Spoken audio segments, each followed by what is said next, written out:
देहरादून में मौसम के बदलाव, शुष्क सर्दी और बढ़ते प्रदूषण का असर लोगों की सेहत पर साफ नजर आने लगा है। खासतौर पर बुजुर्गों, बच्चों और पहले से सांस संबंधी बीमारियों से जूझ रहे लोगों के लिए यह मौसम परेशानी बढ़ाने वाला साबित हो रहा है। दून अस्पताल के चिकित्सा अधीक्षक प्रोफेसर डॉक्टर रविंद्र सिंह बिष्ट के अनुसार ड्राई कोल्ड वेदर के साथ प्रदूषण और परागकण मिलकर नाक, कान, गला और छाती से जुड़ी समस्याएं बढ़ा रहे हैं। इस मौसम में एलर्जी, अस्थमा और सीओपीडी के मरीज की संख्या में इजाफा हो रहा है। अस्पताल प्रशासन ने बच्चों, चेस्ट और ईएनटी विभाग को पूरी तरह तैयार रखा है। आईसीयू वार्ड और जरूरी दवाइयों की व्यवस्था पहले से कर ली गई है। डॉक्टर ने लोगों से सावधानी बरतने, जरूरत पड़ने पर समय रहते इलाज करने की अपील की है। देखिए, जो ये मौसम का बदलाव हुआ है, ये शरीर के लिए काफी हानिकारक होता है। खासकर से जो खुश्क सर्दी शुरू हो गई है, ड्राई वेदर है, साथ में कोल्ड तो हो ही रहा है, उसको ऐड ऑन करने के लिए जो पॉल्यूशन का लेवल अभी आप लोग देख रहे हैं कि काफी बढ़ गया है देहरादून में, तो ये सब मिलके शरीर के लिए काफी हानिकारक हो जाती है, खासकर से नाक, कान, गला और छाती के लिए। तो जो बुजुर्ग हैं और बच्चे हैं, उनको इसमें काफी दिक्कत का सामना करना पड़ता है। एलर्जिक रिएक्शंस बढ़ जाती हैं, अस्थमा की प्रॉब्लम बढ़ जाती है, सांस लेने की दिक्कत जिनकी बुजुर्ग लोग हैं उनकी बढ़ जाती है।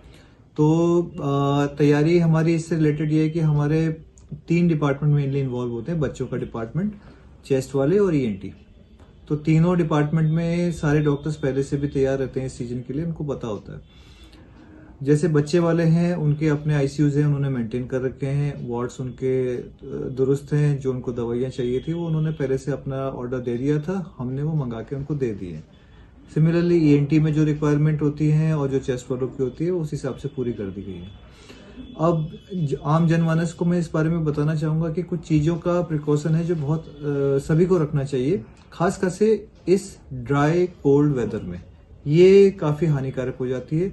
होता क्या है कि जैसी ठंड पड़ने लगती है, हम लोग हीटर चलाना शुरू कर देते हैं, तो ड्राइनेस और बढ़ जाती है, जिसकी वजह से तो ड्राइनेस बचेगी तो नाक के अंदर पपड़ियां जमने का खतरा बढ़ता है, नाक सूखती है, जिसकी वजह से बाद में वो निकलने में ब्लीडिंग होने का चांसेस रहते हैं। बच्चों में ब्लीडिंग के चांसेस बहुत बढ़ जाते हैं इस सीजन में।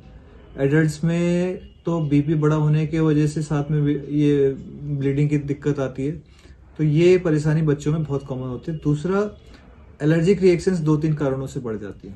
एक तो ठंड है, दूसरा पॉल्यूशन है, तीसरा पोलन ग्रेन्स है। इन सबको जब इनका एक कॉकटेल बनता है तो ये काफी एलर्जिक रिएक्शंस बढ़ाती है। इस सीजन में एलर्जी का खास ध्यान रखना पड़ता है। जिसको जिस चीज से एलर्जी है उसको अवॉइड करना चाहिए, बेसलाइन ट्रीटमेंट है। उसके बावजूद भी अगर एलर्जी की रिएक्शन हो, किसी को दिक्कत होती है, तो वो आए अस्पताल में दिखाए, समय रहते इलाज करें। छाती के मरीजों के लिए दिक्कत थोड़ी ज्यादा हो जाती है। जब छाती की दिक्कत होती है तो अपने साथ अस्थमा और सीओपीडी का बढ़ने की संभावना हो जाती है। इस केस में आप अपने संबंधित डॉक्टर को दिखाएं।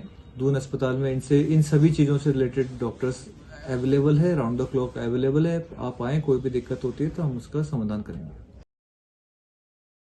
राजनीति हो या क्रिकेट, देश विदेश की ब्रेकिंग हो या आपके मोहल्ले की बड़ी खबर, सब मिलेगा एक ही ऐप में, सबसे तेज और भरोसेमंद। अभी डाउनलोड करें दैनिक भास्कर डिजिटल।